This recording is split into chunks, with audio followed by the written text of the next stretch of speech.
تو نبی صلی اللہ علیہ وسلم نے بہت لمبی حدیث کا ایک ٹکڑا بتایا کہ عقلمند آدمی کے لیے لازم ہے اپنے وقت کو 4 حصوں میں تقسیم کر لے. ایک حصہ اپنے رب کی یاد کے لیے، اس حدیث سے بھی یہی ہمیں پتہ چلتا ہے. ایک حصہ اللہ تعالیٰ کی کائنات میں غور و فکر کرنے کے لیے، اور بعض روایات میں یہ ملتا ہے کہ ایک حصہ اپنے رب سے سرگوشیاں کرنے کے لیے، اور ایک حصہ اپنے نفس کا محاسبہ کرنے کے لیے، اور ایک حصہ باقی ساری ضروریات پوری کرنے کے لیے. جسٹ امیجن ہم اپنے زندگی میں جو کچھ کرتے ہیں، ہمارا جو لائف سٹائل ہے، اس لائف سٹائل کو چینج ہونا ہے گریجولی، آہستہ آہستہ، یکدم نہیں ہوتا. لیکن یہ صرف باتیں نہیں ہیں. آپ کا ٹائم اکارڈنگلی مینج ہونا چاہیے. ٹائم مینجمنٹ چینج کریں.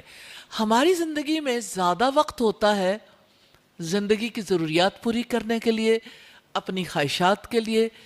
ہمارا